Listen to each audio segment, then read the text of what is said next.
Hello, my friends, Evolutionary Energy Arts family. Thank you guys for joining us again tonight. And thanks, you guys. It's so good to see everybody here. It's wonderful. Good to see you. Good to see you. So, trying another time. So, we're on 6 p.m. PST, and that means it's 9 over on the East Coast. Should be a good time. Hopefully, we will have a lot of people contributing. It's been really good no matter what time we go on. Lately, it has been good. People have been really receptive and very kind and in good moods, and we're connecting and we're sharing. And it's like, kind of like family time, and it's great. Hi, Keith. Hi, Sherry. Hi, Marge. Oh, look at all this sassy Susie. She's kind of, she's a little mouthy. She's hogging that chat room there. Hey, Sherry, Marge, Keith, David Lewis. Good to see you, brother. Good to see all you guys. It's interesting. I'm just checking out on my phone, Evolutionary Energy Arts channel, and I don't see any sort of notifications popping up on it. But, everybody gets different things. Who knows how this really works, Hey there in New York, Jamie Lee. The awakened Satan within Christ is in the house. That's a mouthful. But yeah, I love it. Still good to have you here. Valine, good to see you. Just got notification. Cool. Yeah, there's... What was that big channel that we were just listening to today? And you said, I like that couple. Truth Stream Media. I love them. They're awesome. And they're just about to drop everything. They're kind of fed up. Yeah, it seems to be going around. Hey, Deborah, good to see you. Rudy's good to see you. Samuel, it's going good. Productive day, Kenley. Glad you made it as well. Good to see you, Doug. Numbness Day? What's Numbness Day? Have you ever heard of Numbness Day? Happy Numbness Day. And Namaste. Yeah, he's so silly. Thank God I'm here to help him with Spokane and Namaste. Isn't he? He's so cute, you guys. I get tongue twisted sometimes. It does happen. So, you guys don't know the times I have to just start all over because I just said something so bad. I just started laughing hysterically. It's behind the scenes stuff. I'm trying to get him to put that on Patreon because I know you guys would get a kick. Yes. Sherry says my brain is numb and stay. Me M, why are you sad? Don't be sad. Be happy. Me M, sending you happy energy. Nevada Okie, hello. Crystal, glad the mic sounds good. This is actually this is my middle mic. I found that the one that I used most of the time before was too sensitive, so it seemed to give a lot of feedback and different things. It's actually twice as expensive as this one, but this one, yeah, Keith wants a blooper reel. Oh, we could do that. We can do that all day long. It'll be great. Yolanda, hi down there in Guyana. How's the weather down there? Julie, B-Man 73. Hi, Miss Stephanie. Good day, EE fam. Hi, David. Hi, Nicola. Gary Hines. It's filling up. It's looking good. Awesome. There's Earth changes we're going to cover. And then there's a couple of really good sightings. We were talking about before how disclosure seems to be underway, and it really, really does seem to be underway. And I think we're seeing an awful lot of military stuff up in the sky, but perhaps some stuff that's not actually, occupied with Homo sapiens sapiens either. Well, your EEA family loves you, Julie. So, yeah, lots of stuff. Pete says all the old-time truthers are doubling down. You have to, and the sad fact, like Truth Stream was saying, they're going to stay on until Doomsday. We don't know when Doomsday's coming. But, they'll stay on YouTube on Doomsday because the reality is that's where most of us make our living, is on YouTube. But, many might be gone. There's just not the same ability to make money on the other venues yet. But everything has a purpose. When I started this channel, really all this channel was going to be was just a way for me to communicate with my my clients, because I had a very, very busy practice up in Ohio, and I was teaching QiGong classes multiple times a week. I was teaching people energy work like Reiki, Pranic healing, as well as QiGong, how to actually do energy work and certifying them. And I was seeing in person anywhere from 20 to maybe 35 clients, typical 90-minute sessions, sometimes 2 hours every week. So I got the call to go to warmer weather, and so I left Ohio, and everybody was freaking out on me. And I said, what I'll do is I'll make a channel, a YouTube channel, and I'll communicate with you guys that way. And, we could move forward that way. And that's how it started. And I don't even remember the first, I think the first video I honestly did that was earth change related had to do with a hurricane, and just put it out there that I wanted us to send positive energy and try to divert it. And it took off. So it was like, wow, people like that. And so I started to cover the earth changes and some of the, let's call it truth or information, and it just blossomed.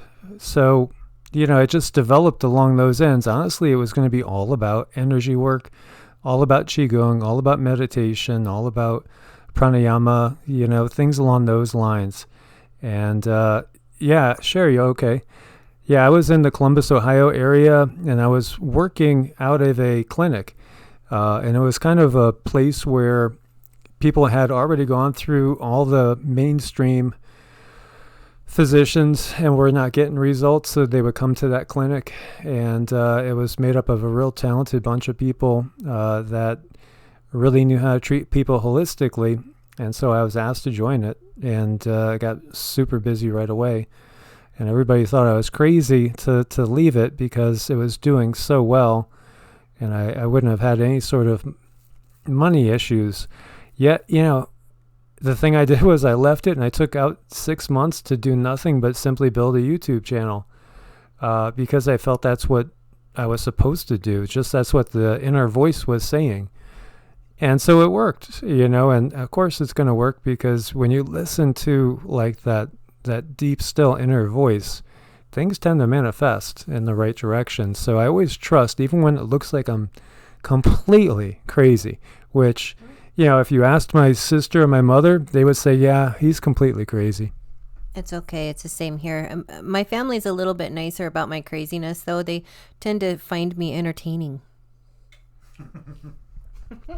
She is entertaining. So, yeah, it just developed along these lines. Well, I mean, this is the big thing that a lot of people are talking about, the White Island eruption. And, as this says, it's a decade of trauma and angry volcano. There are so many sources covering this. There still are dozens missing. And this is a real sad tragedy and absolutely terrifying to witness. There's a lot of video there, and for reasons of not getting a copyright strike and an easy excuse to eliminate the channel, we don't play the videos just because it almost did eliminate the channel about a year ago. And so right now, there are multiple deaths, and there's different sources giving us different numbers. We're going to take a look at it. A lot of people injured. Just absolutely terrifying. Big eruption. I think what we're seeing now is what a lot of people have been kind of waiting for. And I think there's a lot of indications that we're going to be going to a different level now with the eruptions. And I don't doubt that we're going to start to see a lot of volcanoes coming online. Actually, let's look over here. This is out of the sun. And you can see people in this photo, and they're trying to get out of the way. They were basically right where the eruption happens, and man, just incredible. And obviously it would be over very, very quick if you're standing right where an eruption happens. And right here out of the sun, they're saying 5 people confirmed dead, 31 injured, dozens are missing. There's video too where you could see people just, it reminded me of Kilauea, where a lot of boats were coming pretty close, and I'm thinking I wouldn't come that close, but here a lot of people were just so close they had to get away from the area. Here again, you could see they're walking right on top of the crater, and here's the helicopter on the island covered in ash. And this is the first victim that was identified, or named anyway, not really identified, named. Super sad, horrifying. And New Zealand is getting absolutely hammered every which way at the moment. And it hit me that, maybe about 18 months ago, there was a lot of articles coming out saying that so many of the world's billionaires are buying on New Zealand and or Australia, but especially New Zealand. But as we see, Mother Nature is active kind of everywhere right now. Yeah, B-Man 73 says it's going to peak tomorrow, so I guess tomorrow is going to be kind of an off-the-charts day. Now, this reminds me of the dream I had last night. Remember, I said I was in water, but I was at Shasta. It was similar to this. Maybe it was like this volcano surrounded with water. But I'm glad we're not at Shasta right now, because that dream was kind of exactly like what we're looking at right now. Yeah, and our dear friend Kimberly's up there as well as other family members. So, she said, I've heard from family members up in that area that there's rumbling, and you could feel it. And Shasta is one that's on the list as being very dangerous. Highly active. It had a red triangle. Exactly. A high potential. Pretty scary stuff. And, I think we're going to a different level. Before we go any more on this, I just want to ask you guys, how did you guys sleep last night? Did anybody have anything unusual happen?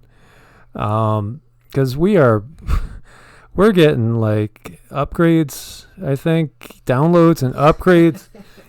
Every night going to sleep is an adventure. It's just an adventure lately. I know a lot of people have not been sleeping good.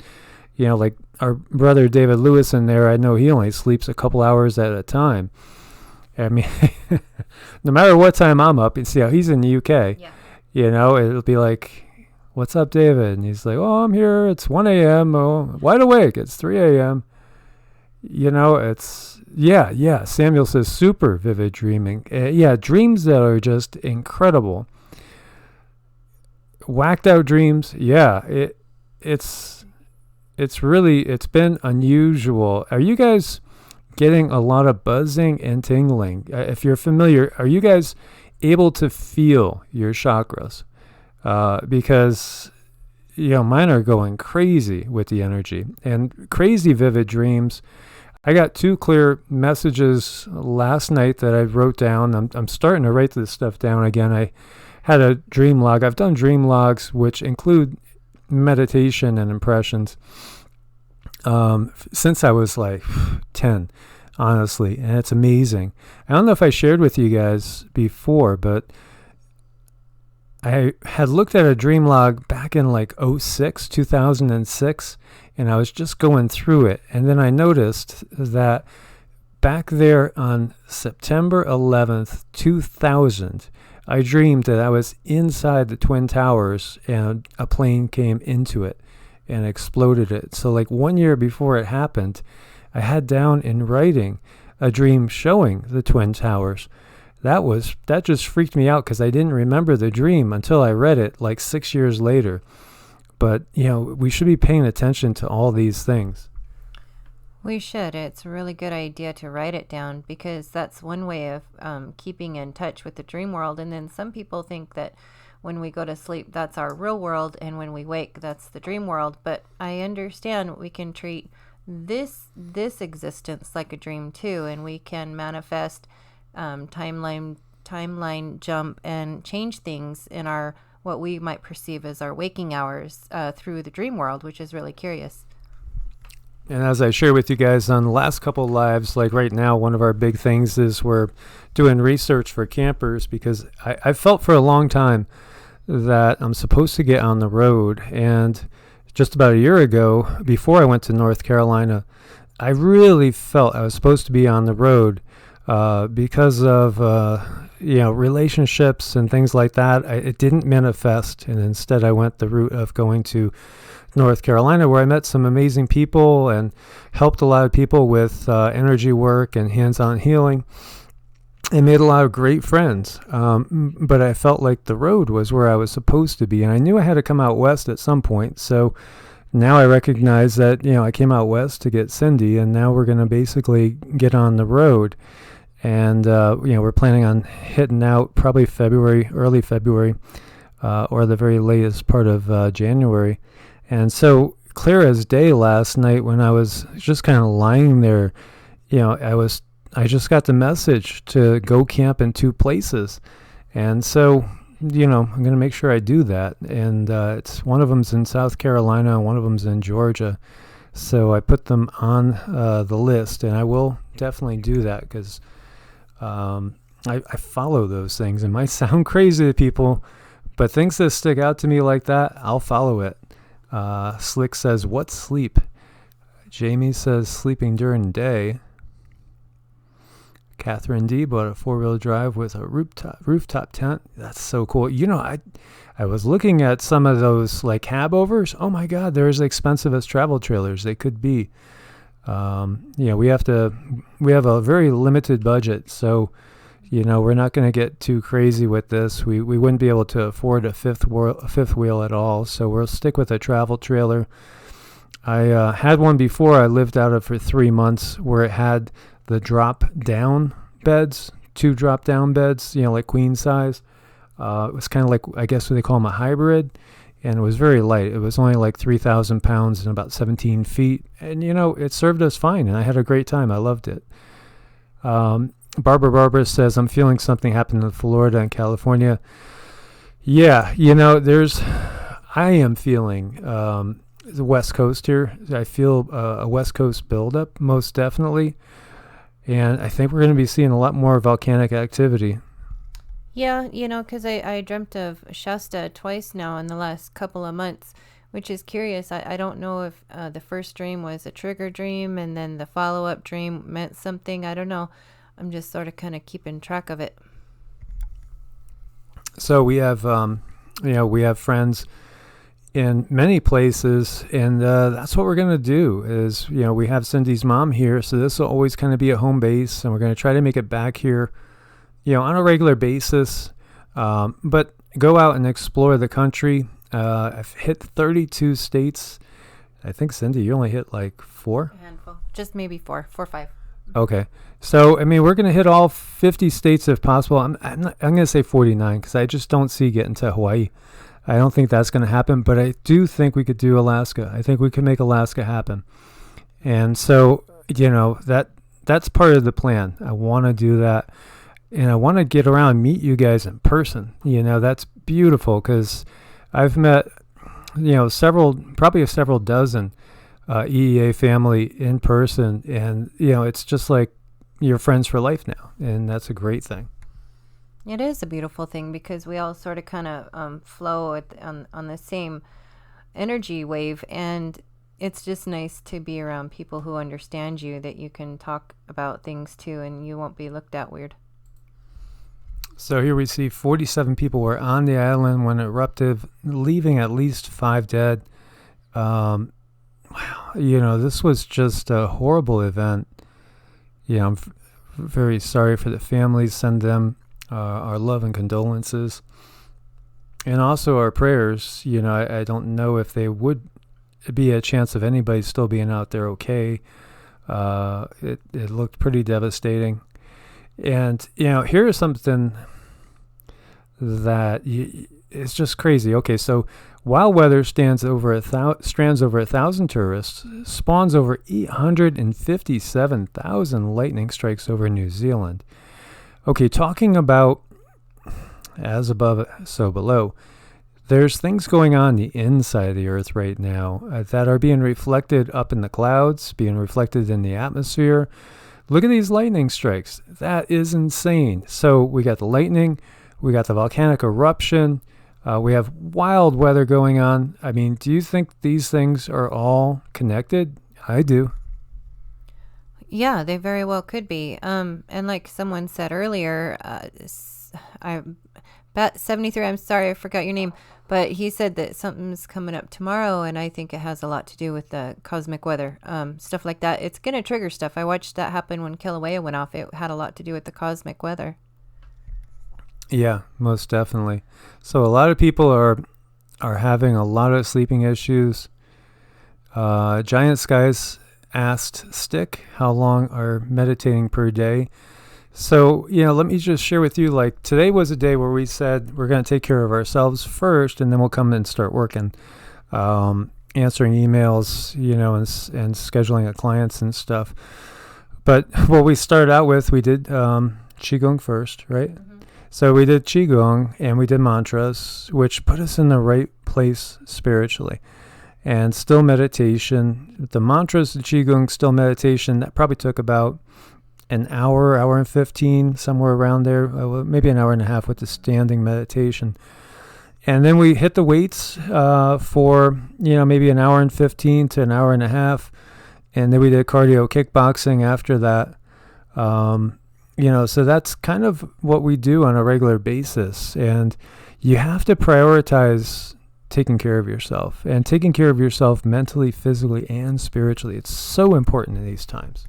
Well, especially now, because I think the medical industry has kind of in a bottleneck where we're having upgrades, and maybe even our kundalini might be rising, and maybe we're having anxiety with this, maybe we're having heart palpitations, and the doctors and the prescription pads are in the perfect spot to catch us if we don't know exactly what's going on. And really, we don't. But if you get healthy and you take your health into your, consideration and look for alternative healing methods, I think we can really avoid the doctor most of the time. I totally agree. I mean, the last time I was to a doctor was when I first got Lyme's disease, and I did go in because I had the tick still on me, so they were able to ID the tick. They saw the big bullseyes, so it was definite. They gave me one course of antibiotics. I didn't take any other, and then I treated it naturally with basically herbs, acupuncture, my qigong, and energy work, and also my diet, because I changed my diet radically at that point in time. So that was about 20 years ago. So have not been to the doctor once in like 20 years. It's just, I think we can heal ourselves. I think we do have that in us. So, Ken Lee, I saw that you were talking about floaty. I think a lot of people are feeling floaty because their crown chakras are opening up. Your upper chakras are opening up. And when your crown chakra is wide open and you're getting like downloads coming from above, it feels as if you're stoned. There's no other way around it. That's exactly what it feels like. Not that I know what that feels like. Just saying, if I knew what it felt like, well, that's what it feels like. Yeah. Totally the case. So going back to this, it's all tied together. It's the same thing. We could look at this in so many different ways.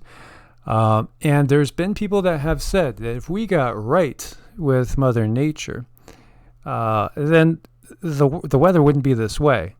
Now, a lot of the weather might be artificially enhanced.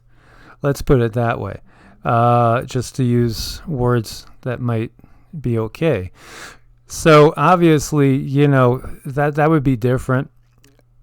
But as far as, I think it's clear that, the earth itself, Gaia, whatever we want to call her, Mother Earth, is a conscious being. And so again, it's just like a body. If there's a nasty virus in your body, your immune system's going to respond.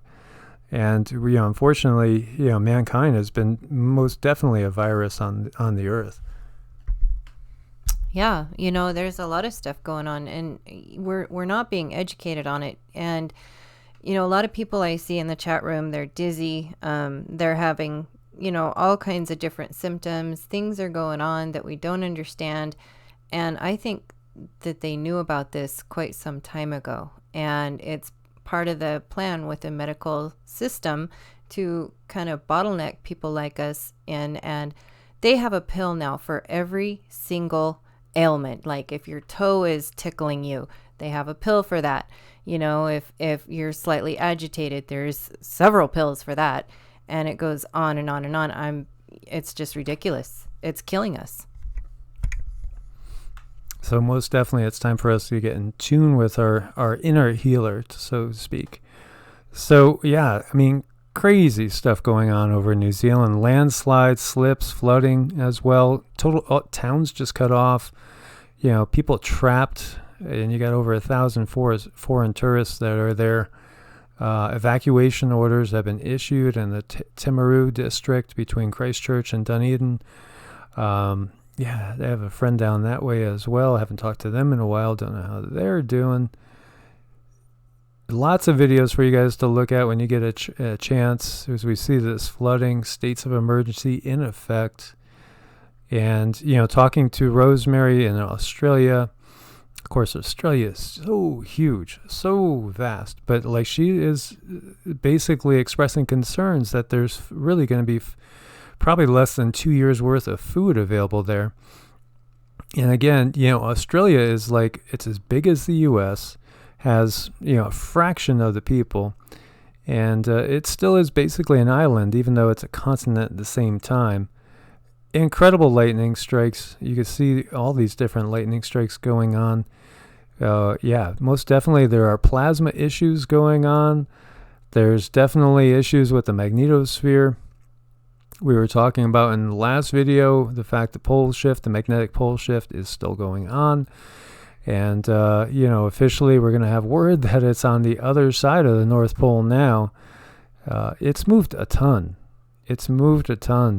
We are in very interesting times, to say the least. Nature's putting on a show, and then, of course, we have those artificial enhancements going on, too. And as this says, coincidence, 109,000 lightning strikes in a 24-hour period. One day before White Island's deadly volcanic eruption. 300,000 discharges on the same day. So Met Service recorded 109,000 lightning strikes over New Zealand, mostly over the South Island and Westland surrounding waters, 300,000 bolts on December 8th, and more than 857,000 in 72 hours. That's a new record. And could this strong electric event have something to do with the deadly eruption of White Island on New Zealand's South Island? Well, we've seen a lot of photos of lightning and volcanic activity. You guys have seen that, right? I've seen that so many times. There's a lot of things going on with weather too that I'm pretty sure they knew about way back when. And it's on a slow but steady escalation. And it feels kind of like, hi, Kimmy. Hi, Craig. Sorry, got distracted. It feels like we're on like a slow, steady frog in boiling water type thing. It is so slow. And that's why I do believe we have time to get healthy, to take control of our lives and our bodies and our minds, because it's a really slow process. But I do see a rise in all of the volcanic activity, the lightning, the plasma, and we don't know exactly what's going on. I mean, even scientists just came out and told us not too long ago, oh, the moon is in our atmosphere. Oops, sorry, my bad. Like, all the science has been rewritten. So all we can really do is kind of keep an eye on our surroundings, on ourselves, take care of each other, and go from there. Lots of great comments. Hey, Kimmy, we love you. Catherine, God bless, and we send you love and light, happiness that you're in your 4th year of remission there. So Miss Dragon, who is a dear sister that's been with us from the beginning, and we love her very much too. Anybody seeing blue sparks? How many of you guys are seeing weird stuff? How many of you guys are seeing shadows all the time? Movement out of the corner of your eye, perhaps seeing energy fields kind of appearing, orbs. This is part of the unveiling. This is all part of the dimensional merge that's going on right now. And all this is interconnected. One of the things, the way we viewed things in the past is really kind of, now we're learning it was all wrong when we think about the universe as a big machine. And we think of the spiritual as being something totally separate from the physical. It's all just vibration and frequency. It's all just different densities and different dimensions. It's all basically, it's like this, it's like a radio channel, it really is. It's just a matter of tuning into a new reality. And that's what we're doing. The knob is being turned. If we had like one of those old fashioned ones, I know we don't have that nowadays, but the knob is being turned. Things are getting a little bit fuzzy and something else is starting to come into clearer view. And that's what's happening with our reality. Barbara says she sees organ and color energy. Yeah, more and more of us are seeing stuff all the time. I bet you if we just trained you guys to see energy, most of you would see it now. So everybody out there, like if you just put your hand, arm's length away from your face, and if you have a white background, that's really, really good, like a light color wall or something. So look at your hand. And then now just look past your hand. Let your vision kind of get a little bit blurry. And just kind of like see your hand, but see past your hand. And just see if you notice that there might be a little wispiness, a little energy coming off. You might actually see tiny little tornadoes on the fingertips. And those are chakras. You have chakras right on your fingertips. There are chakras at every joint. Of course, there's the 7 major chakras along the spine, as well as other minor ones. Another thing you could do is put your hands about 4 or 5 inches apart, and just as you breathe, feel if you could feel the energy going and moving with your breath between your hands, and kind of move them in and out a little bit. Move them in and out maybe an inch or 2, and see if you could feel that magnetic pull between them. Yeah, Barbara, I see halos around everyone too. I always see the clear energy, and then if I just relaxed another degree, I'll start to see 1, 2, or 3 colors around them as well. This is something that a lot of the kids are born with now. Just they don't even have to practice; they just have it. Yeah, I have one of my daughters. She was born with her eye open, and I really thought by the time she was 5 it would close, and it got nothing but stronger, which really scared me. I wasn't sure what to do about that.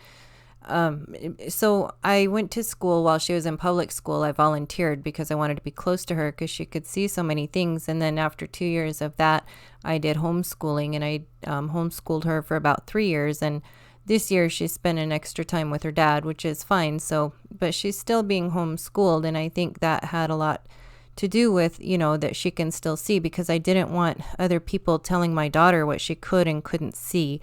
I actually took her out of church because I felt like the church was really critical of anyone who might have those extra abilities. So, I guess I sheltered her in kind of a backwards way where I exposed her to energy, and I encouraged her to look at auras and just keep that eye open, like especially after she turned 5 and I realized it was just getting stronger. I thought, I better do something about this and try to let her have a safe environment to just play in. It was really cool because she came running out of class one day and she says, Mommy, I see sparks, coming out of my friends.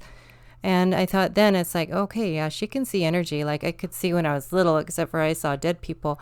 And that's okay too. We all see in different dimensions.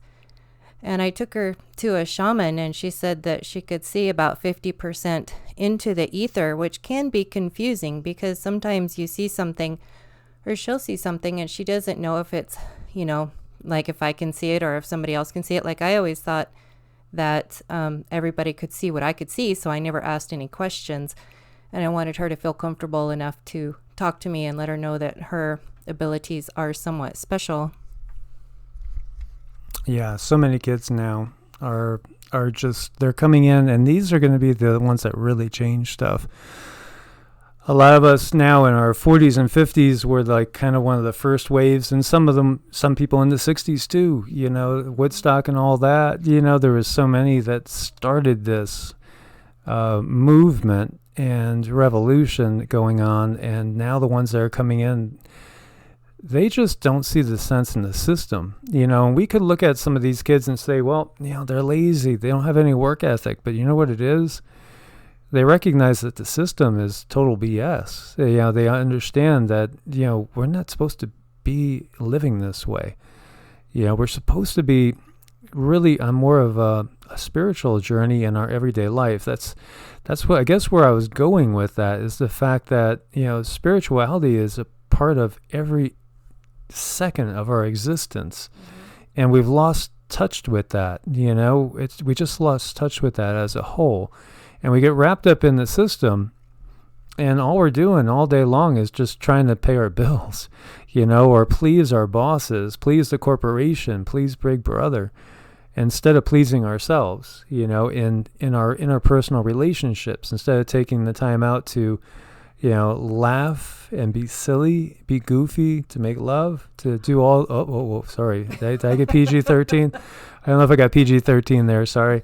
But you know what I mean? And just be ourselves, react with each other, get to know people.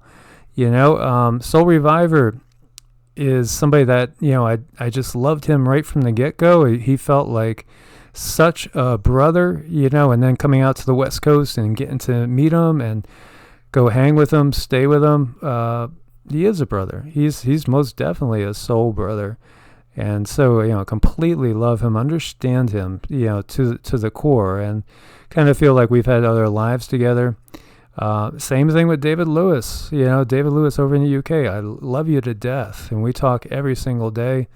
And he is soul family, absolutely soul family, and we're coming together now. This is part of this change, and we're coming together with our soul family. So you guys, this chat room, so many of us are from the same soul group, and perhaps even the same oversoul, if you're familiar with that whole line of thinking. And we vibrate together, we resonate together. It's part of where we're heading together. If you look at the law of one, which many people view in high regard, and I have to say, it really resonated with me as well. And thank you, David. It really resonated with me as well.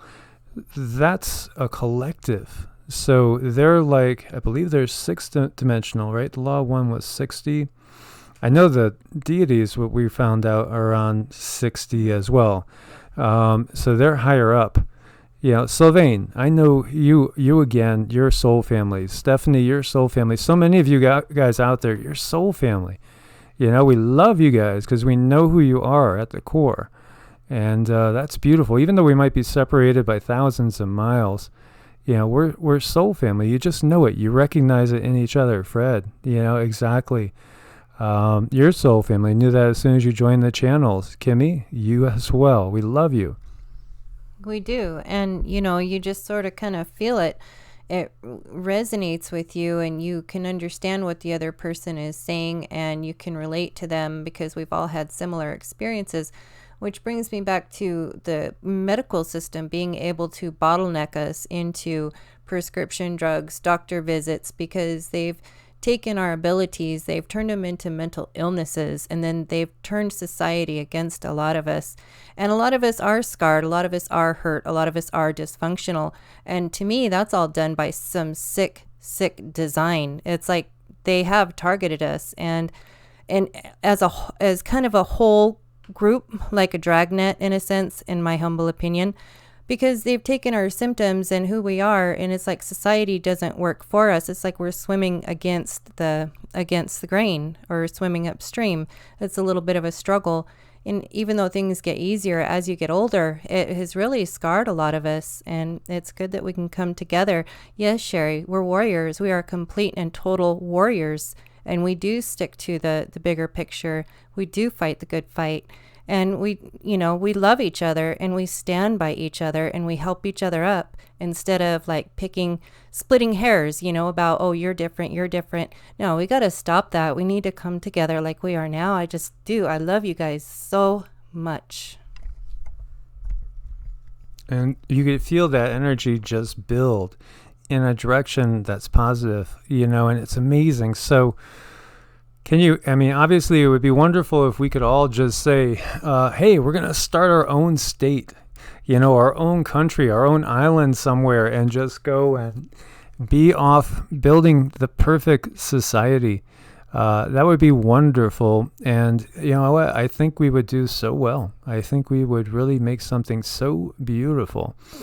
Because unfortunately, it does feel like the world is very, very divided. Not everybody sees and feels the same as we do, and not everybody's vibrating at the same level. Many are still holding on to judgments and old attachments, different emotions that are weighing them down, things they can't deal with.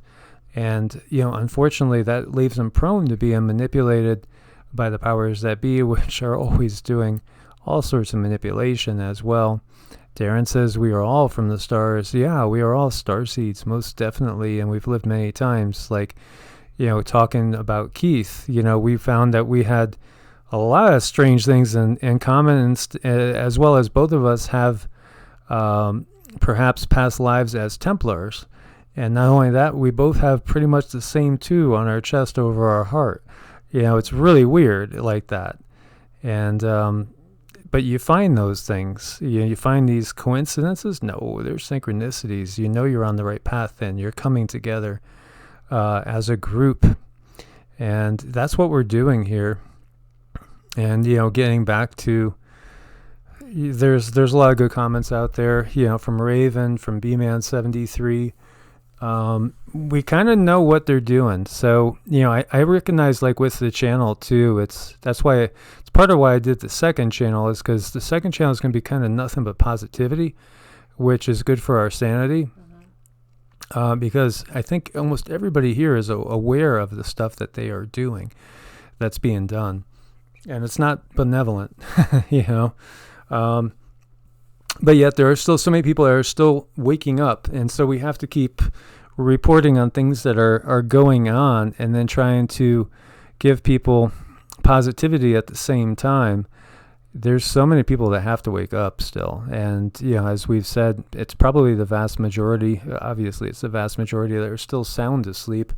Mm-hmm. And, the powers that be, a lot of times there's different symbolism perhaps used for the masses of humanity, such as zombies or sheeple,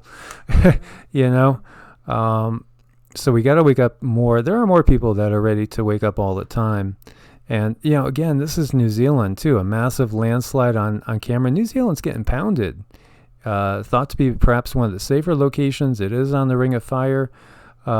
Nobody's safe. None of these areas are safe in general. However, we can find safe zones. And I bet you when you get enough people of a very high vibration in the same area, it will become more of a safe zone. I really do think so. What do you think about that? We will be, but first we need to address our scars. And this is part of addressing the scars that we've gotten over the years from trying to fit in and trying to go with the flow and trying to be part of something bigger. Oh my God. Thank you. Thank you guys. Nice to hear visiting on this channel. Oh yeah, totally. This is what it's about. It's about coming together. It's about, being that everyone wants to be part of something bigger than themselves. And this is really something for us all to it's a safe place for all of us to come and know that we're okay, because we do have a lot of scars. We are torn up, and it's from life just being so difficult early on. And I think that was done by design, and we all kind of got caught into the same dragnet. And, also I saw people saying about RH negative, there must be a lot of RH negative. Surprisingly enough, I did my blood, and I'm like pretty common. My blood type is pretty common. You're A positive. Yeah, I'm A positive, which I thought for sure I'd be a weirdo. But I'm like, I guess I'm a common weirdo, you guys. So, there's going to be a lot of different blood types, and I think the Rh negatives, they're more commonly have the abilities and the strange things that happen to them. But I've had a lot of strange things happen to me. I thought for sure Rh negative, but no. So yeah, I mean, it's all a play, and we're the players, and it's our turn to, kind of turn the tables and make things work for us. And that's why we're all here in this channel right now. And it's just a beautiful thing. Yeah, it is, most definitely. And thank you for your support so much. Yeah, I'm B negative, so I'm about like 2.5% of the population. And then there again, I've had these experiences all my life with other dimensional beings, just things that are not human all the time. And spirits as well. Been able to see them when I was a kid. And it's just, oh, wow, Keith, you're AB negative. Okay, my mom's AB negative. That is the most rare. AB negative is the most rare, then B negative. So, yeah, very, very rare.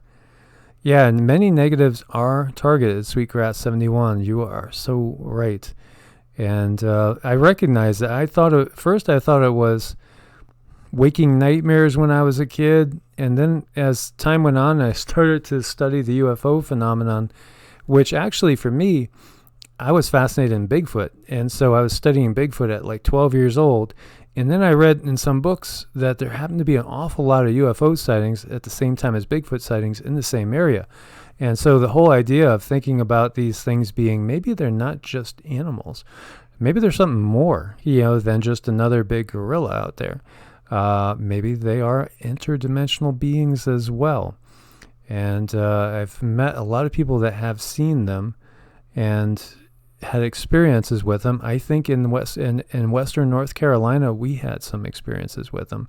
Something slapped the back of the house, the cabin that I was in, on 3 or 4 different occasions. And one time I went back there and I got a perfect footprint, human type footprint, but kind of curved more than a normal human footprint and way deeper. And it was like 20 degrees or in the teens overnight. And I was jumping up and down, seeing if I would leave any sort of imprint. And I left no imprint on that ground. But this thing was deep. And now, Raven, you're in there. Raven, I hope you don't mind, but you were telling me there's a lot of people seeing Bigfoot right now in Western North Carolina. And Western North Carolina is where Raven is. Raven was living about 20 miles west of me. Pretty wild stuff. And Sasquatch, are interdimensional beings from within the earth. I think that's the case, Sweetgrass, because when you look at it, the legends of Shambhala, they have Bigfoot in them. They're thought to be the guardians as well. Oh, come on, stop it. Raven says, nothing like that around here. LMAO. Yeah, it's interesting how many people, when you're in the mountains over there, they'll tell you about their experiences with them. A ton of people have had them. And, of course, down in Florida, you have skunk ape as well. And I've gone through the Everglades, and I swear I felt like I was being watched the whole time. It was a really weird vibration down in the Everglades. I feel like there's some ancient things down there. Yeah, I grew up in northern Idaho, like way up by the Canadian border, and we were so far in the sticks. Like the last electric pole was at my house.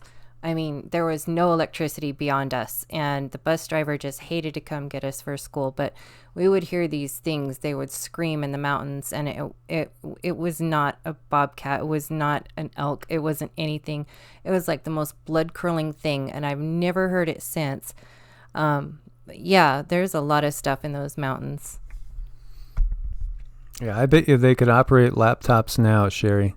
I bet you. So Britain's oldest patch of snow survived the summer of 2019. Can you imagine that? So this didn't evaporate over the whole summer. Is that a sign of things to come, guys? So I know you guys are spread out all over, and we've had very different degrees of weather going on. But I know about 50% of you guys had said before when I did a survey that you thought the grand solar minimum was number one on the list of weather drivers. But most people, I think, would have taken an all of the above and added in the modifications that go on from a human perspective, as well as the pole shift, as well as perhaps being in the area of Nibiru. Yeah, we saw an interesting video on that, and I thought that was really cool, honestly. And then, of course, we have also the possibility of being in the photon belt. We have all the cosmic rays coming in. We're getting hit with everything. This is like, everything that could happen is happening at once. We see widespread damage.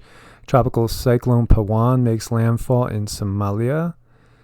And, of course, obviously, damaged homes, crops. There's 2 fatalities.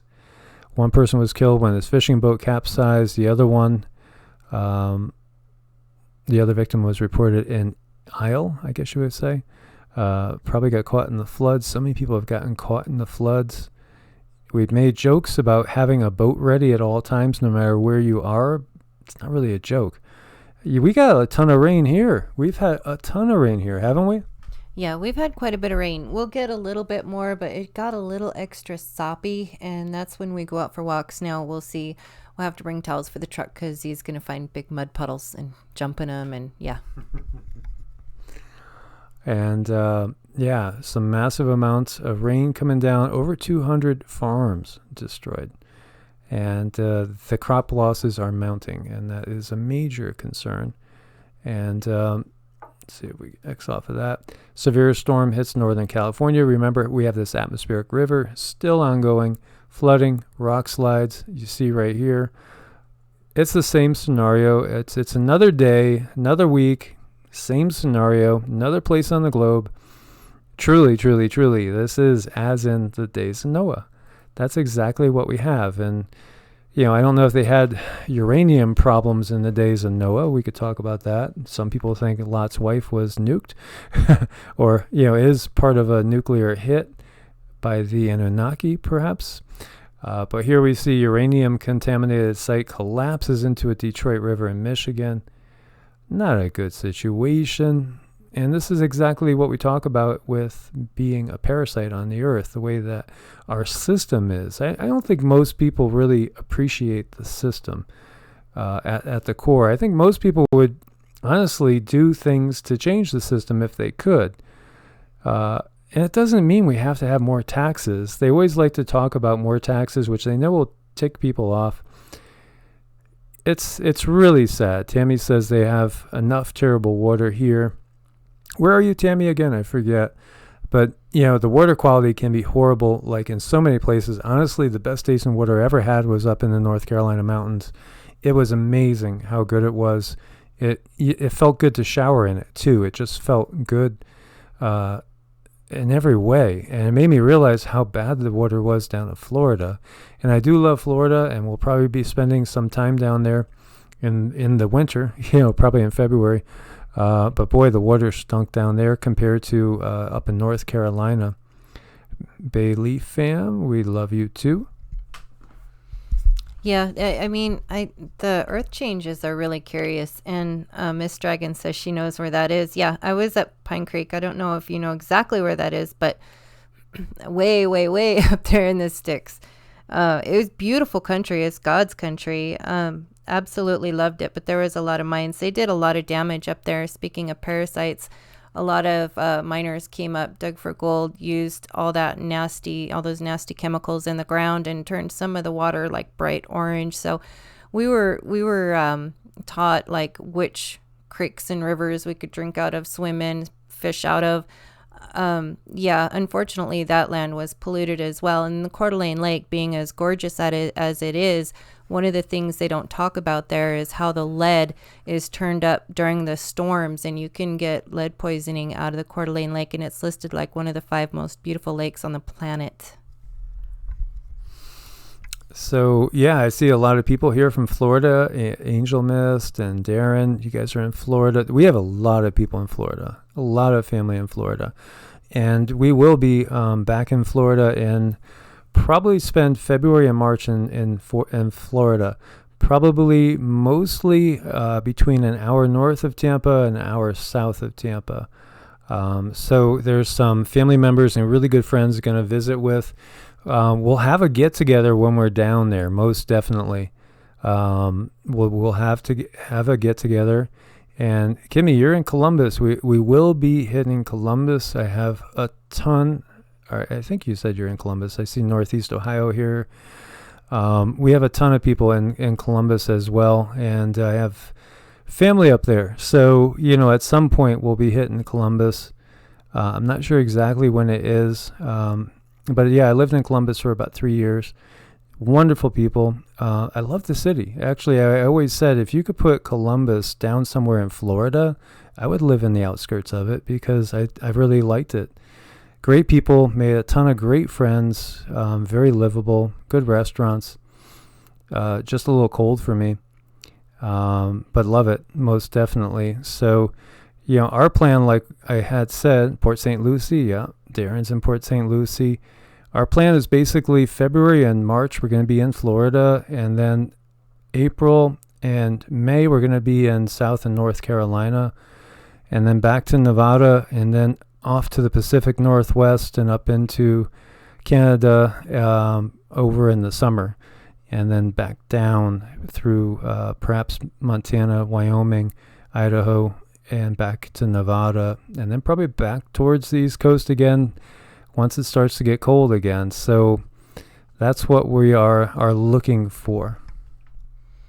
Yeah, and I'm still, like butterflies in my tummy. He's gonna kind of gently pull me along by my hand, and I want to go. I do want to explore. I haven't been anywhere, so it'll be really good to get out of my comfort zone, because I know me. Every time I've gotten out of my comfort zone, I grow like crazy, and I think that goes for most of us. Every time we do something that doesn't feel too good, then we can go back to our retreat and magically we have grown. I think it has something to do with making your brain do things that it normally doesn't do. So yeah, it's going to be fun, and we will be there. Yeah, because you guys are family, I'm going to share with you some things that we were looking at. I'll share with you what I did live out of for a while. Let's see if I could get it to come through. Yeah, should be there. It should be there. We could throw all three in and see if it works. But, okay, I don't know why it's not coming up now, guys. And I don't want to hold people up either. I'll come back to it. But yeah, we are so excited for it because we want to meet as many of you guys as possible. And as I shared too, we're going to start a third channel that's going to be all about just how it is to live in an RV on the road. I had no debt, really, no assets either, but no debt, because I've started over a couple of times late in life. And, I was in one marriage for like 26 years. And when I left it, gave everything for $1 just to get out of the marriage. But we're still friends. So that's good. It's worth it because possessions, they don't really mean anything. They're just things.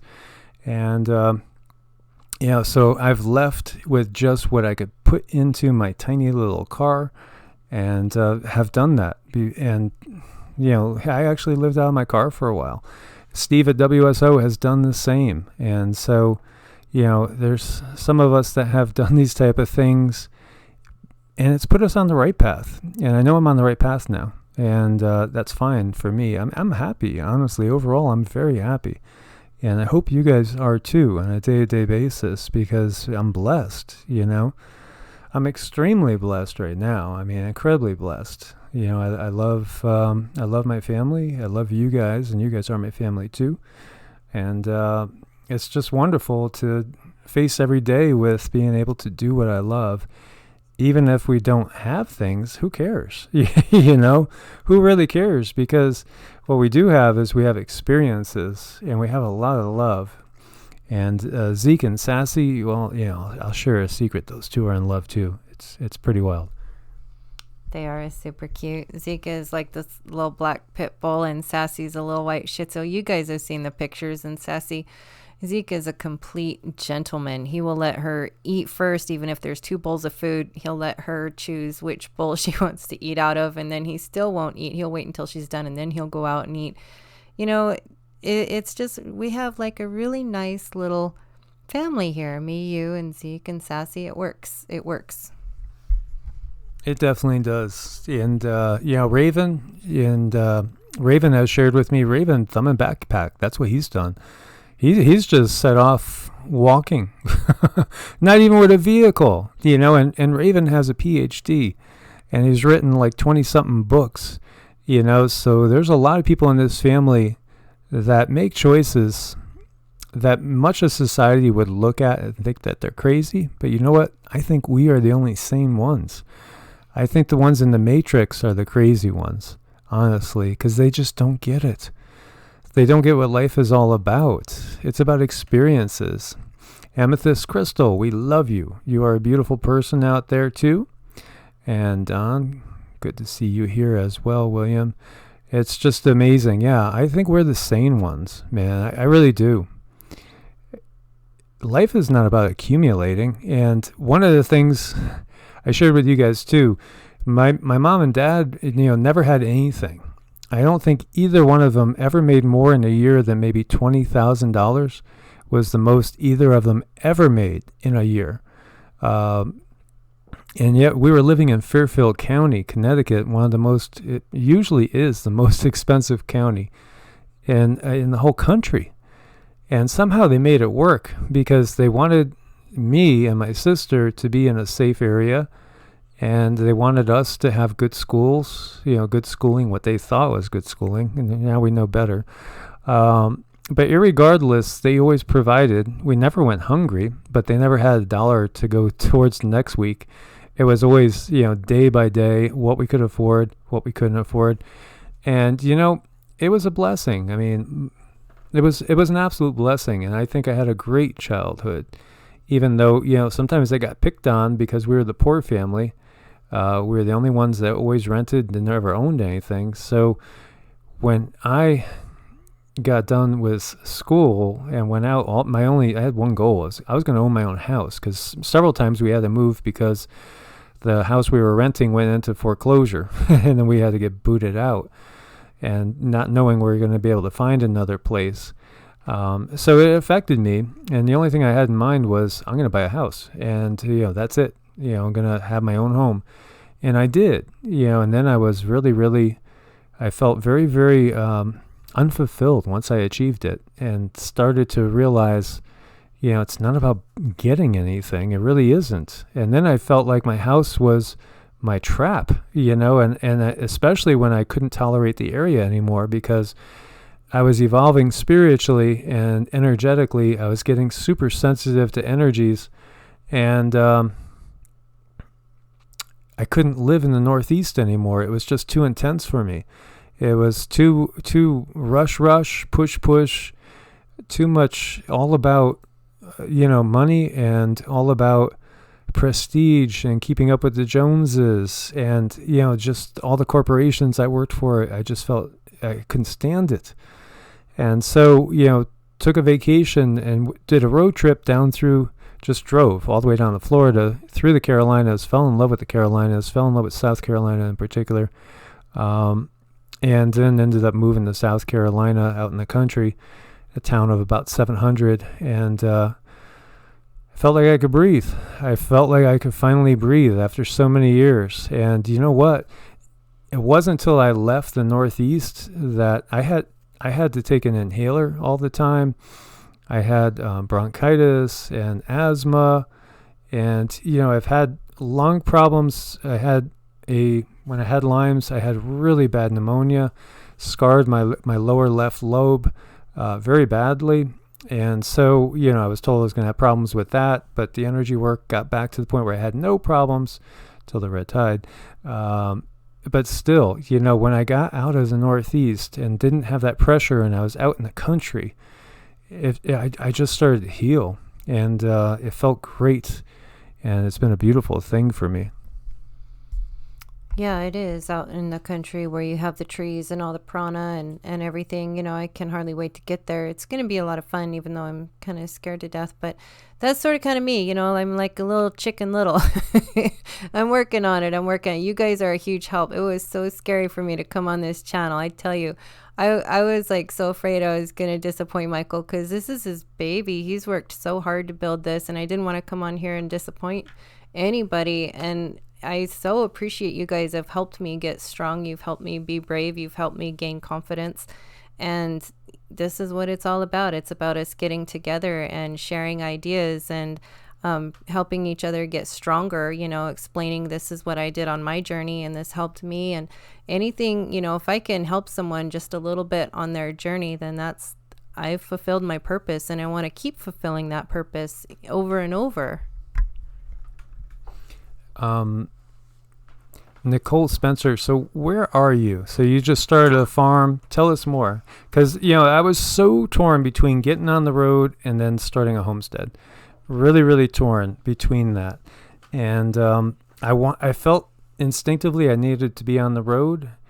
And, that really was, I think, my right feeling. But at the same time, at some point, I plan on having a homestead. Right now I'm thinking more in terms of being on the road, looking for a good opportunity, see where I could buy a small piece of land or see what I could get for maybe, $5,000 down the road, $10,000 down the road, because you can't get land for that price if you're willing to be out in the boonies, which I have no problem with being out in the boonies. I love being out in the boonies. It's peaceful. I love having animals come by every night, watching the wildlife, hiking through the woods. I adore that stuff. That makes me feel so good. And yes, Susan, Cindy needs a pony. She needs a pony. Thank you, Susan. No, you guys are awesome. No, I'm going to do this whole thing in the 50 states, and hopefully I'll get a pony at the end. It'll keep me going. Yeah, most definitely. But I love the boonies. I couldn't live in a city anymore. There is absolutely no way I could live in a city. I don't even think I could live in suburbia anymore, really. So, if it's got less than 1,000 people, I'm pretty good. That's ideal for me. Here we see what's going on with some of the food supply. Cod apocalypse. Feds close Gulf of Alaska fishery for the first time ever after historically low stock. We know it. It's coming. It's just everywhere we look with the crop losses, overfishing as well. And now they're blaming it on warming temperatures as well, wreaking havoc on a number of Alaska's fisheries. Now, in a grand solar minimum, Alaska gets warmer. It gets warmer. The middle states of the U.S., the upper Midwest and over to Montana and the Dakotas, Wyoming, of course, Canada is going to get bitterly cold through the middle. That's going to get almost unbearably cold in a grand solar minimum. But Alaska gets warmer. But it does affect all the wildlife, obviously. It affects the food chain. And here we see a giant crude oil deposit discovered in Mexico. Mexico's Pemex announces discovery of a giant crude oil deposit. And we talked about, what's up with the whole oil situation. Do you remember when they were talking about peak oil? What BS that was. That was total bunk and BS. And even the fact that oil probably is not a fossil fuel. If it's a fossil fuel, then why is there a moon? Why does Titan have more oil than Earth if it's a fossil fuel? That makes no sense at all. So this is the largest such finding in more than 30 years. So what really is oil? Is it the lifeblood of the earth itself that we are draining out? You know what I believe, like Earth, they say Earth spins on its axis and, we need oil to make things move. And what if that oil is Earth's blood? And here we are draining it, and it's making it difficult for her to function, as it does seem to be, because look at all the weather. It's like super strange. I mean, she needs that liquid. It's there for a reason. And here we are just taking it and take. So I guess the best we can do is, be kind wherever we're at, be considerate wherever we're at, and do what's what's right, what we know is right in our hearts, because we will grow as a family. We'll grow and we'll teach our children. And I think our children, they'll teach their children. And, it's just going to get better. It has to get better. Yeah, and so, Keith noticed William K. It's like, what do we do with negativity in this world?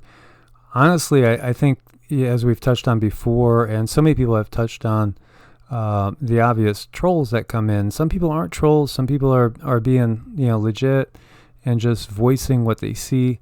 But I just don't think we can stand lower vibrations. And Organic Farms, Kansas is extremely high vibrations. Thank you so much for your support.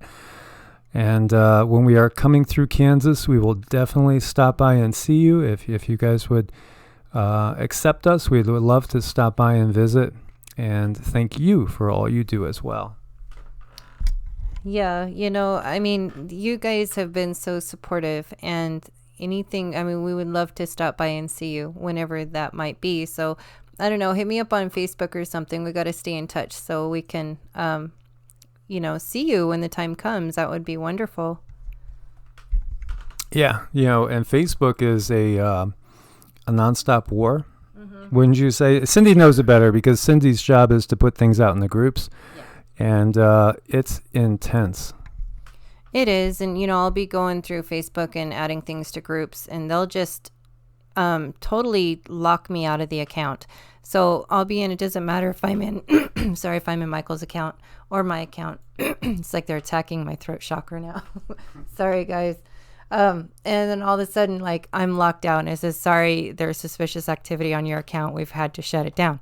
So, yeah, it's just total BS how they do it. And I'm giving to the appropriate groups. I'm not spamming. I'm not anything. And they just shut it down. And, they'll let, like, my account will work one day, and then Michael's account will work the next day. And it's ridiculous. And it's just this ongoing battle. But, we're getting the word out there. It's slow but sure. It's happening, though. Yeah, like this one, she wasn't able to share this one in any groups, and we're in tons of groups. And I'm actually, like, in charge of a whole bunch of groups as far as, like, moderating them and stuff. It's just a nonstop thing. As we know, there most definitely is a Facebook police. But you guys that are on Facebook, I'm at 5,000, so at the moment I can't add anybody, right. But Cindy isn't. So you want to be a friend to Cindy? Yeah. Go ahead. Yeah. Send a friend request. I'm lonely, guys. I'm lonely. I'm lonely. So go ahead and friend request. While we still have Facebook, because all this it's in transition. So we see the most complete and detailed observation of the formation and dissipation of comet outburst. NASA's exoplanet tracking satellite, transiting exoplanet survey satellite TESS. That's easier. TESS is much easier. Captured a rare glimpse of the entirety of a comet outburst. So where it basically spontaneously combusts and goes boom. And, it's the whole thought about what comets are. And Velikovsky, as well as many others in the electric universe theory, don't agree with standard theory at all. And you know what? As time has gone on, I think Velikovsky's getting proven more accurate than a lot of what the mainstream thought has been. Most definitely, the electric universe theory is looking better all the time. Here we see a bright green fireball flash across Arizona. Did you guys in Arizona check this out and see this? So it was seen in Phoenix, Tucson, Mesa, Paradise Valley, many different places, Scottsdale, Maricopa. And there's video here for you guys, several videos to check out. This is the area where it was seen. And I feel like we have hit just about everywhere in Arizona. So Arizona, I feel like I know very, very well. And I really loved the very southernmost part down through here. I just love the old-time feel of Tucson. I thought Bisbee was a fabulous little town. Love Bisbee. Sierra Vista's nice as well. Had some great Mexican food in Wilcox. Like that area a ton. Sedona, hey, it's unique. It's one of a kind. Sedona, Flagstaff, absolutely gorgeous. Love that area as well. And then, of course, we loved Shasta as well. It was beautiful. And we've had fun through Nevada. Nevada's 85% owned by the government. There's a reason for that. There is most definitely a reason for that. Don McCoy says, do you believe the Pleiadians are helping humanity? I don't know exactly, in my opinion. I don't know if it's the Pleiadians precisely, but I do believe we have help from... I think there's multiple groups helping us. Yeah. I think there are multiple groups helping us. I think we take a lot of beings to be Pleiadians that might actually be inner Earth people. Like last night, I saw two of them, and they were most definitely what we might call a Pleiadian, tall, blonde, and like 8 to 9 feet. And this was in kind of like an in-between state. Most definitely like what we think of when we think of Adama from Telos, who is inner Earth, and actually supposed to be a leftover Lemurian civilization in there. And then also Betty Andreasen and others have seen these tall, blonde, giant beings that are like 8 or 9 feet tall, but very, very humanoid, that we might take to be Pleiadians. There's a lot of different groups out there. And, I think the Devas are most definitely six-dimensional beings that are trying to help us. And we've had a lot of interaction with them in many different ways. I mean, before I left Ohio, I was on a super high vibe from working on so many people, and I was having amazing experiences every night. And, it was incredible. I mean, I've seen these orbs of light that would come and be playful in my bedroom, wake me up when I was sleeping. And I've felt many, many beings being present in my room, and they were very benevolent. They were not negative at all. And, I've had an orb of light mutate into a different form to let me know that it was actually, what we would equate with one of the Hindu deities. So. Yeah, and I did this exercise one time a long time ago, and it was about climbing up the dimensions to see which one I functioned on the best or which one I could connect to. And it was climbing up through the dimensions one at a time, and it was on the 6th dimension that I was no longer able to climb up. It's like everything sort of just collapsed on the 6th dimension. So, and I do believe I can communicate with these entities. I have a lot of work to do, like a lot of inner work to do still. But I do the mantras, the meditation, and I do get messages from time to time. And yeah, I believe that they are here to help and they can connect to us, but it's about doing our inner work. It's an inside job, really, for the most part. Most definitely. And so, Mish Gleason says, I saw Michael, he's as big as a Titan. Curious statement. Are you talking about Archangel Michael or what? I'm just curious because I've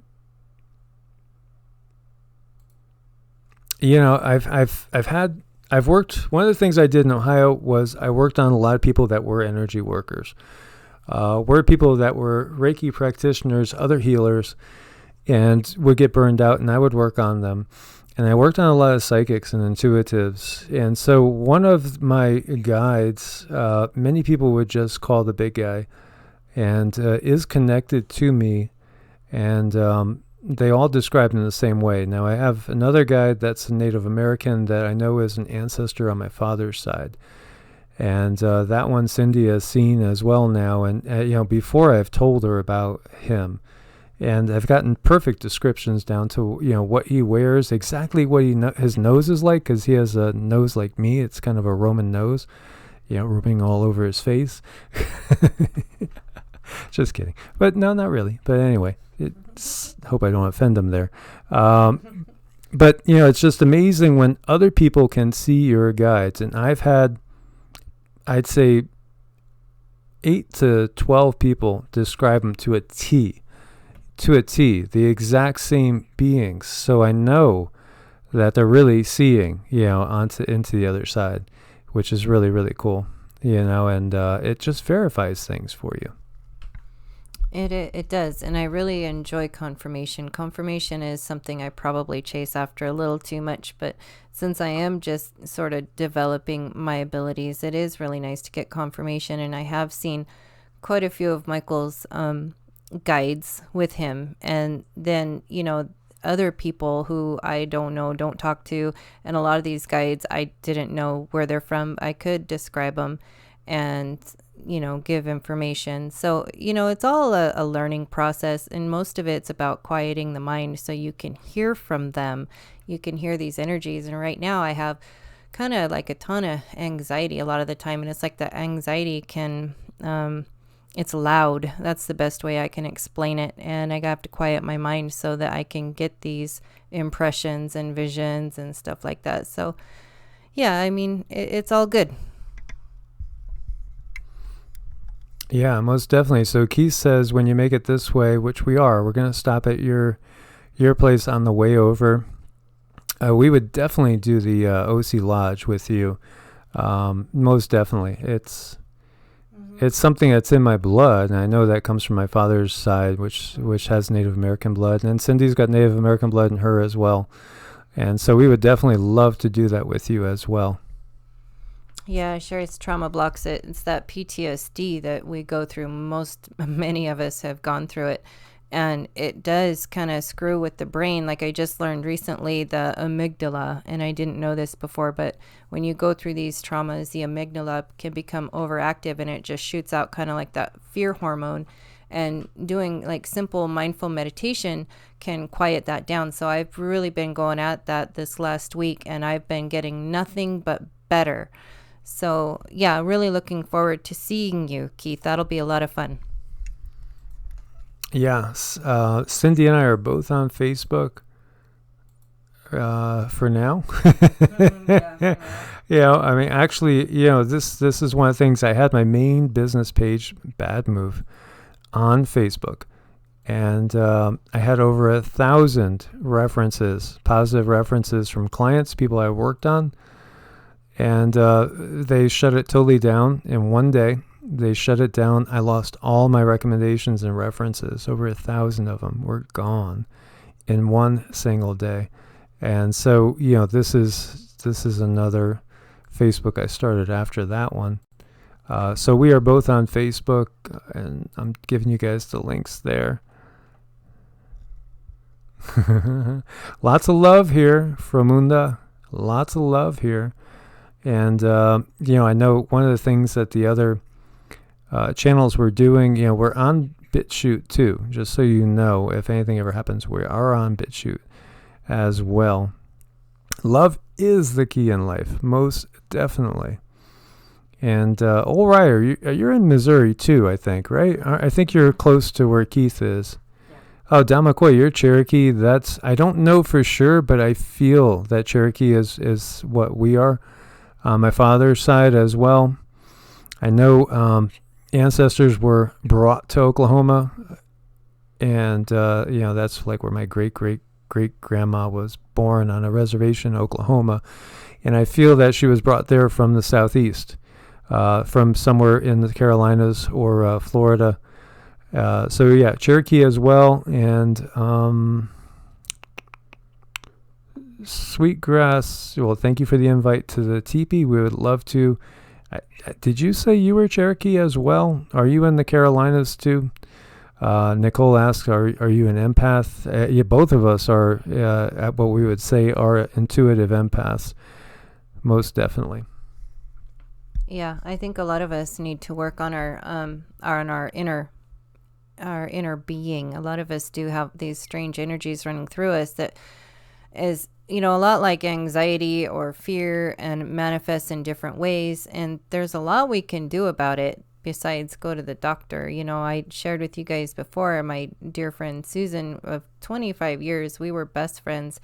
She was diagnosed bipolar, and they put her on a ton of medication. And here I am, not knowing anything, taking her to the doctor's appointments, and basically taking her to her deathbed. And I feel horrible about that now. I had no idea. I knew nothing about alternative healing, alternative ways. And she died, and she died of cancer probably, I don't know, it was like 3 years after they started treating her. And I was always taught that the doctors were right and they're the professionals, not you. They know more than you, yada, yada, yada. And I listened to them, in hopes to help my friend. And that was like, that's what woke me up. It took that much to wake me up. But here I am, and if I can help one person, then that's wonderful. I know that she's with me over my shoulder, helping me here. Yeah, and that's a beautiful thing. So yeah, most definitely. And Keith is one of those open-hearted, generous guys, as is so many others here. That now Keith has, I think, 20 acres, and you're living off grid, and you're in Missouri, and he's open to people coming and joining him as well. He would like to have a community grow there, and so that's Missouri. Sherry, up in Pennsylvania. She was in here earlier. I'm not sure if she's still here. She has another community. A few people have showed interest in coming and joining her, and so she's up in Pennsylvania. There was another family member, friend as well, in Western North Carolina, close to Asheville. That same situation, was willing to take in people that could actually help her physically do things as well. So these are things we have to share with each other. And that's a beautiful thing, because we can start to build some communities. And maybe that's the ultimate thing that this channel will do, is end up building a series, or helping to build a series of communities across the country, and then maybe eventually across the world, where we could hook up and have a place to go with like-minded people that are our soul family. James asked about using Facebook Messenger. Yep, I use Facebook Messenger all the time. Typically when I do energy work on people, it's either Facebook Messenger, Skype, or if they send me a photo, we could just talk on the phone, and then I'll do energy work that way as well. So yep, most definitely. And so just jumping over, we see a British couple, 77 and 75, killed in flash floods in Majorca. And they were swept away. We've seen so many people swept away from these floods everywhere we really look. And is this really a circular contrail? A mysterious circular cloud appeared over Colorado from Aspen to Leadville on Friday. And so official meteorologists say it was just a circular plane contrail. Do you really believe that? Yeah. Nothing strange here. It's just natural contrails. And do you want to see something freaky? The world's first human composting site is going to open. And so the world's first funeral home dedicated to composting human beings is set to open up in 2021, allowing those left behind to turn their dearly departed into soil in as little as 30 days. Yeah, I was kind of speechless when I heard that one. Just kind of speechless. That was like really disgusting. I didn't know what to say about that one either. It's like, oh my gosh, they're going there. And it's like in life, you see these things where you wonder, where is society going to go next? Is it going to be this disgusting thing, that disgusting thing? Well, yeah, now there's this disgusting thing, and they did go there. And, gosh, what comes after this? I don't know. It's like, it seems like human beings will come up with the worst, most horrible things. It's just, I don't know. Maybe I'm not open-minded enough. So Rosemary joined us from down in Australia. We love you, Rosemary. 43 degrees centigrade. That's like 109 degrees Fahrenheit. Yeah, that's a nice balmy temperature for sure. And I hope you are safe, and all of yours, from the fires going on there, most definitely. Yeah. Our bodies do belong to the earth, but yeah, I don't know about a composting heap. That's starting to sound too much like Soylent Green and all that, It's just, yikes. I don't know. I'm not really sure about that. And jumping over here. So we have how to get prepared for a disaster in just 2 weeks. If you want to break it down, simple steps. Day one, stockpile water. That's number one. You need water more than food even to survive. And day two, flashlights and batteries. Need to be able to see. So many alternatives there as well. We have some amazing LED lanterns that have lasted for years now, and I take them on camping trips, and I'm amazed. They just last and last and last, and they throw so much light. I really do love them. They're amazing little things. I think I got like a 5-pack for like $25. You really can't beat them as well. Non-perishable food, but again, get stuff that you're going to actually eat and rotate it. Rotate it as well. So what we've been doing now, since things have gotten a little bit tighter for us, is we are basically using our supplies on a regular basis. And so it's stretching out the food bill quite a bit. And, I had bought like 25 pounds of chickpeas, 25 pounds of lentils, 25 pounds of like black beans, over 50 pounds of rice, and just that type of thing. And we've been going through that, mixing it in, and it's really so cost efficient to do it that way. But make sure you don't buy stuff that you don't want to actually eat. Keep stuff that is going to be stuff that you are going to eat, and rotate it in on a regular basis. And that makes a lot of sense. And then non-perishable food, as we're talking about, there's so many things there. And more non-perishable food adding to it, okay, they put in ramen noodles. I would tell you, don't buy ramen noodles. They're disgusting. It doesn't mean you can't buy noodles, but buy healthy stuff. So one of the other things to do too is, don't buy stuff that's going to weaken your immune system, especially if you're in a real shit hits the fan scenario and you're going to be in a lot of stress. Stress causes cortisol. It's going to weaken your immune system. You don't want to be piling on the sugar. So some of these prepper lists are done by people that don't know anything about health. They don't have a clue about health. So they're just stockpiling calories. They're looking at calories in. How many? You got to get 2,000 calories a day. And for one thing, you don't have to get 2,000 calories a day. You got to extend your lifespan by taking in less. We ate once today.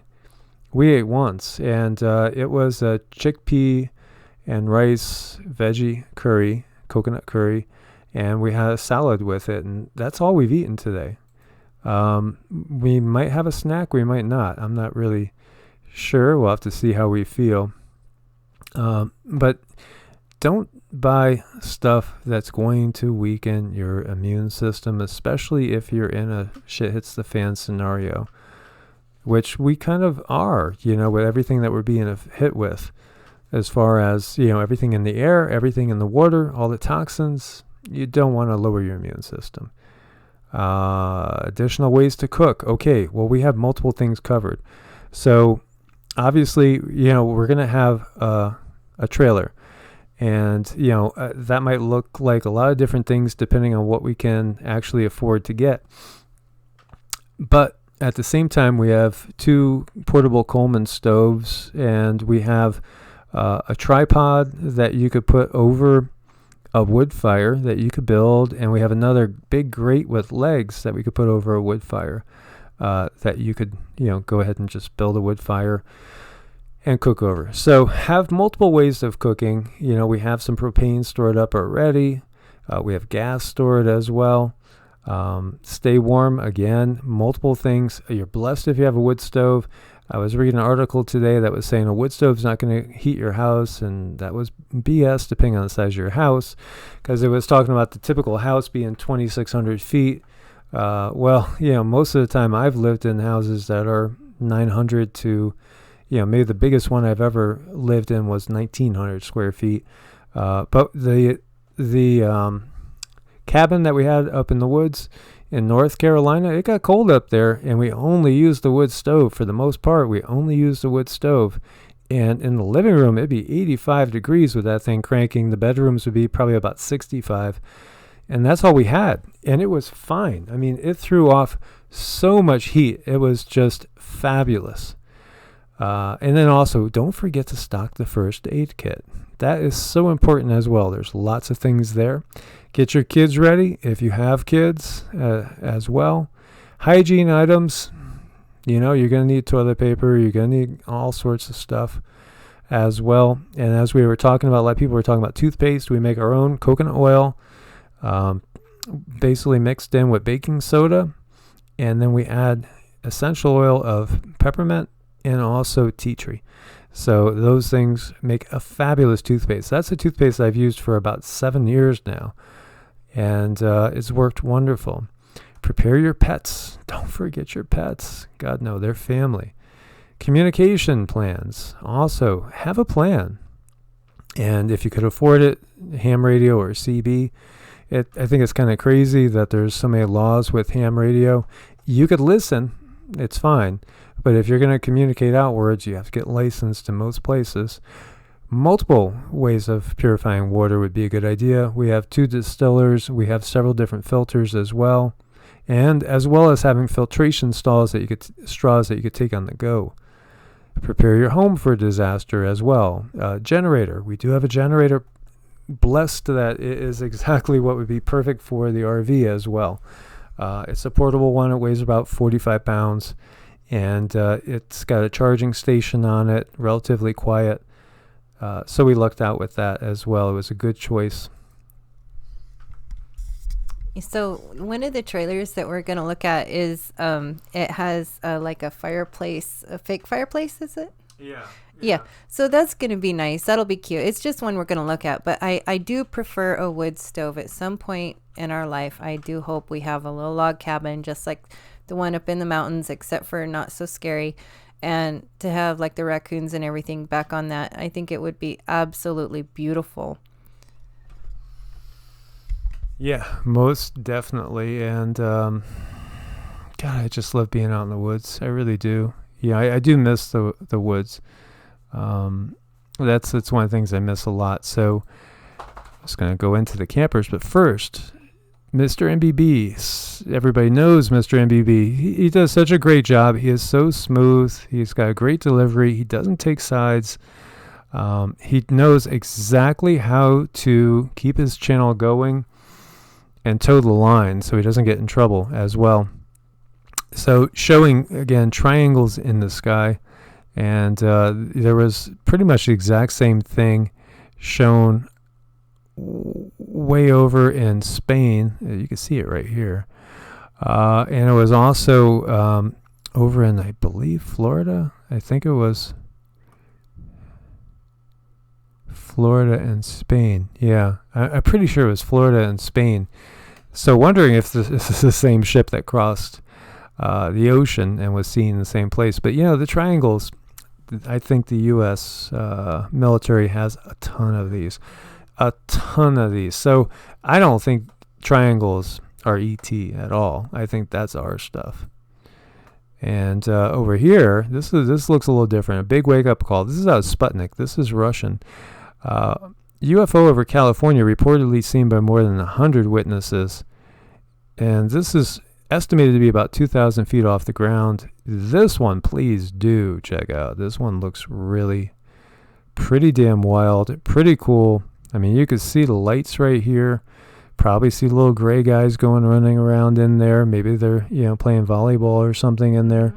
Who knows? Or maybe there's somebody on the table they're going to probe and examine. But, I think this is being done on purpose now. I do think we have disclosure underway.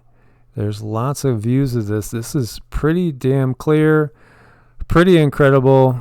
Yeah, I'd say disclosure is very, very well underway.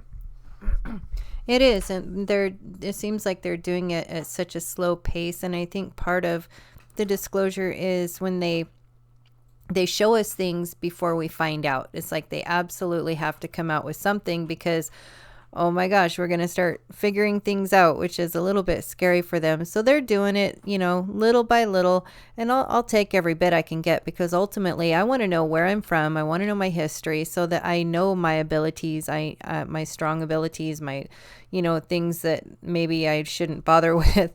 But they've kept this from us for so long, and we are such powerful beings. I don't think many of us have too much of a clue what we're capable of doing to the ultimate. So I just wanted to share with you guys. So this is a 2018 StarCraft launch, 17 SB. This is only $12,000. You know, you could probably haggle them a little bit. This is like what I lived out for 3 months before when I was down in South Carolina. And yeah, no, it's not fancy. It's not a gorgeous fifth wheel or anything like that. But you know what? I had a great time in it. And, you know, it's pretty cheap. You got basically 2 queen beds on either end here. So, you know, what we did was just pop this down. You know, all our stuff was just loaded here in the middle. We just loaded it up on the one bed, slept on the other. You have a dinette, a kitchen, and a bath. So really kind of all you need. You work out of the dinette and maybe, you know, watch TV or what have you and in bed. It truly is kind of camping because this is like a tent and these just pop down. But as far as, you know, affordable, you know, a home for probably $11,000, maybe $10,500, pretty cheap, you know, and affordable. The other thing is it's only 3,000 pounds, so it's very light, 20 feet total length, so it's easy to maneuver, just an option. So that is something that, you know, we'll look at as a possibility. There are some other possibilities that are not too expensive, you know, around 19,000. It would be kind of like at our upper limit. And there are a few options there as well. And then there's this Jayco for $14,995. That's 21 feet long, 2,700 pounds. So, you know, the beauty of the truck I have, it's a Dodge 1500, is that it doesn't get bad gas mileage. It gets freaking great gas mileage when you think about it. Yeah, I have a 5.7 Hemi, and typically on the highway, I'm getting between 20 and 21 miles per gallon, which is a lot because I used to have a Chevy Avalanche. Stephanie says, does it float? No, but our inflatable raft will. And if it's that, you know, inexpensive, then we'll just basically get a raft, you know, for floating. But I had a Dodge Avalanche that got like 12 to 13 miles per gallon typically. And then when towing would be down to about 9 or 10, coming across country towing I'd say it was about 4,000 pounds, maybe 5,000 pounds fully loaded trailer. I was getting about 12 and a half miles per gallon. So, you know, pretty cool. Keith says, I'll give you a pop-up for free. Great shape on the inside, no leaks. Well, thank you, brother. That's really nice of you. Yeah, you know, Scratch, when I went to California and was paying $4.09 a gallon, it was killing me because I know if I was in South Carolina, it'd be $2.19. And, you know, that's just crazy. But that's why California's just too expensive. It is a beautiful area. I love the area up around, you know, gosh, Northern California is gorgeous. It is so beautiful. The woods is beautiful. It's just so expensive to live as well. Bermuda, you would nut it out, I would think. Nut it out? I'm not sure what that means, etc. Consider off-road campers, Daisy says. Yeah, we've looked into some wild ones too. You know, I have a couple of friends that are telling me to go super, super small. Tiny small. And one of them's has been living out of it for almost a year now. I don't know. I don't know if I could do that much smaller, really, than the one we were just showing you. Yeah, you know, we can go pretty small, but Zeke is a bed hog. I'm telling you guys. I mean, I have Michael on one side, Zeke on the other, and Sassy finds somewhere. So I think we need a bed plus some room. You know, our dogs are spoiled. They really are. Yeah, because, I mean, honestly, I sleep on, you know, my area is probably 18 inches wide at most. Yeah. You know, my leg is hanging off the side most nights. And Cindy's mostly on top of me, you know, like 90% on top. Meanwhile, Zeke is just sprawled out. You know, he's up on the pillow, sprawled out. And then Sassy sleeps on top of my legs or, you know, on my belly. It's pretty crazy. I'm a scaredy cat at night. I hold on to him like there's no tomorrow. I do. It's fabulous. Yeah, behind the scenes stuff. It's good stuff. You know, like Tammy says, you don't need much to be happy. And I've found really, honestly, the less I have, the more happier I am in so many ways. Hey, Mark, good to see you, brother. We're almost done. Hey, we're almost 2 hours in. We've covered a lot. And, you know, it's been a fun one, as all of them are. And, yeah, dog butt in the face. That's a regular occurrence. You know, right here in Nevada, gas is about $3.39, I'd say, to $3.50, somewhere like that. You know, I think usually Charleston area in South Carolina seems to always have the lowest price gas in the country. And I think it's a big offloading point as well. Less stuff, less stress. Amen to that. I agree. It's just less to worry about. You know, and then the other thing I liked about that one I was showing you is the fact that you really feel like you're camping too, you know, because you have this that pops out and then you could basically unzip it. So, I mean, I love just being exposed. Like, I love being able to see the stars. I love being able to hear the crickets, hear the frogs, whatever it is that's chirping. So I like that. I really do. So there's a part of me that kind of likes a unit like this. And, you know, if you think about it, you're not going into a lot of debt. And then the other parts of the plan would be to possibly find some inexpensive acreage. When I know it's time to find a spot to land, you know, like I said, we have Cindy's mom here on the West Coast, so we could always come here on the West Coast. And we do have friends all over the place. But as far as finding inexpensive acreage, you know, there is a lot of inexpensive acreage when you get out in the boonies. And then again, you just have to think about what's the weather like. Because if you do have a grid situation that's down, obviously if you are in Florida in the winter, or if you're in, you know, lower Mississippi, lower Alabama, southern Texas, you know, if you're in Phoenix, you're going to be okay in the winter. Now, water could be an issue in some desert areas. That most definitely can be a big issue. So there's so much to take into consideration. But, you know, living in a camper like this, I've seen people do it. I've watched videos of people doing it way up in Canada, like in Calgary and stuff. You know, God bless them. I don't think I could do it, you know, but I'll camp all the time down in, you know, Florida, for instance. Yeah, I don't know exactly what we're going to end up with, but it'll be nice. It'll be sweet. It'll be home, and it'll be home wherever we go. And that way we don't have to worry about anything. And we probably will end up following the weather. And, you know, I think that's the smartest thing to do is just amethyst crystal, live in a cave. You know, I have a thing for caves, amethyst crystal. I do like them. We do run into quite a few, but I think you've seen the videos of the caves around here. People rope them off. Lots of mining stuff going on around here. But yeah, you know, whatever we get is going to be cute, sweet, home, and warm and loving. And, you know, wherever we land is going to be great. And I saw a 3-acre plot today for $12,000 is what they were asking for in a area that has, you know, good soil, covered in trees, in a nice, pretty warm location. That would be a good spot to maybe, you know, kind of be a home away from home, or a place to call home when you're out on the road and just come back. And then maybe start building, because it's totally unrestricted, start building earthbag homes, because, you know, earthbag homes are going to be the best, really, when it comes to resisting things, resisting the winds and earthquakes as well.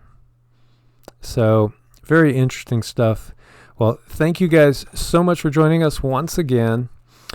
Just to let you guys know, we do, because I think a lot of people didn't realize, we do a lot of energy work. We have a lot of services we do. And so, you know, before I started the channel, this is what I did. And I was really, really busy with it. And Cindy has amazing talents as well. So we do a lot of things, from long distance energy work, coaching. You know, I'm a massage therapist, also a I do a lot of things. I do craniosacral therapy as well. Cindy does Vedic astrology. She does distance tuning, biofield tuning, as well as me being a personal trainer. I'm certified in nutrition. So we're both all about health and wellness. And, I have a lot of clients that I've trained and gotten into good shape. A lot of clients that I've helped with rehabilitation after they've had injuries. A lot of clients with chronic pain, as well as things like chronic migraines. And, we do all of that as well. And we want to thank you for your support on Patreon as well as Ko-Fi. And as always, my friends, thanks for being part of this family. Thanks for sharing your lives with us, because we love you guys so much. God bless and namaste. God bless and namaste, my friends.